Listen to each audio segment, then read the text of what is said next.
Se levanta algo que es ese mandato de silencio en esa tradición policial y militar que para nosotros fue muy fuerte y muy efectiva, porque evidentemente también guardamos ese silencio, no por saber, sino porque habíamos sido adoctrinados y disciplinados justamente en un no saber y en no preguntar.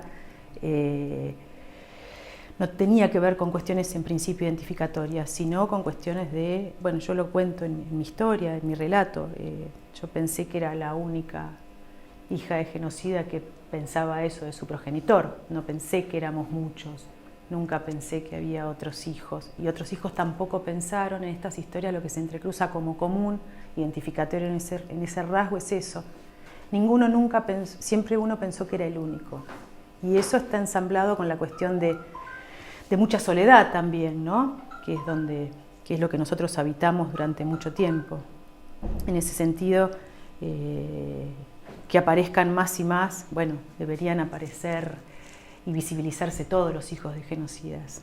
Tienen que aparecer miles y miles, no 10, 20, 50, 70, tienen que aparecer todos para repudiar los actos que cometieron sus progenitores o sus familiares efectivamente en la época más sangrienta de nuestro país. Poner voz a décadas y décadas de silencio de lo más íntimo de esos progenitores genocidas.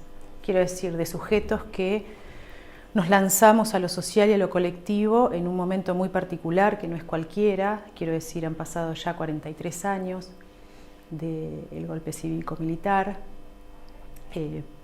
perpetuado por el Estado Nacional. Entonces, creo que primero hay que ordenar las coordenadas. Una de ellas es por qué salen los hijos de genocidas en un momento particular, y es cuando, a contrapelo de toda una construcción social muy dificultosa, muy dolorosa, aparece un gobierno de signo negativo en torno a todo el desarrollo de los derechos humanos, con un fallo fallido, que fue el intento de instalar el 2x1, que permitía a los genocidas, yo lo digo así, no es judicialmente así, pero es la idea de que los genocidas vuelvan a estar o a rozar sus cuerpos con la sociedad de la cual la justicia en su momento había decidido, justamente bajo el marco de los crímenes de lesa humanidad, las perpetuas, en el caso de Echecolás y algunos otros.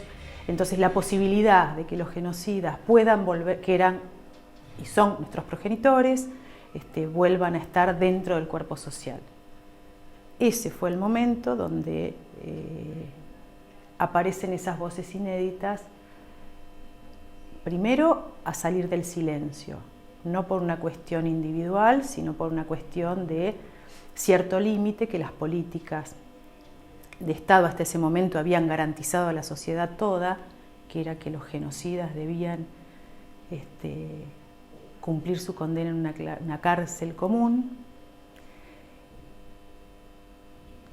hace que estos hijos eleven su voz a modo de última valla, de último recurso, para decir que esos progenitores genocidas habían perpetuado, habían sido la mano de obra del terrorismo de Estado. Entonces, desde ese lugar, ese surgimiento de voces inéditas vienen, con su modalidad particular, a decir que justamente hasta acá. Y eso inédito, ha tenido mucha resonancia en lo social, porque era desconocido para la sociedad toda, verdaderamente, para la sociedad toda, el repudio de esos hijos a esos padres que certifican y consienten en decir sí, esos son progenitores genocidas, enmarcados dentro de esa maquinaria de muerte. Y entonces lo inédito también tiene que ver con eso, con qué es lo más íntimo, es su propia sangre, si ustedes quieren, no porque la sangre vaya a ser lo que certifique un más o un menos, pero lo digo en un nivel simbólico. Es la certificación de hicieron lo que hicieron, no hay más, o sea, ni siquiera es la justicia, son sus propios hijos los que están diciendo y nombrando el horror.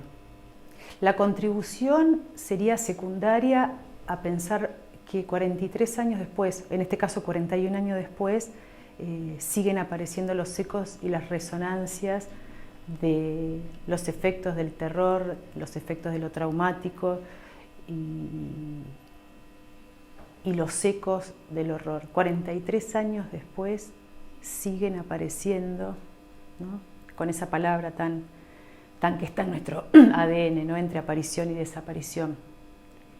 Y en esta otra que vos decís, memoria, verdad y justicia.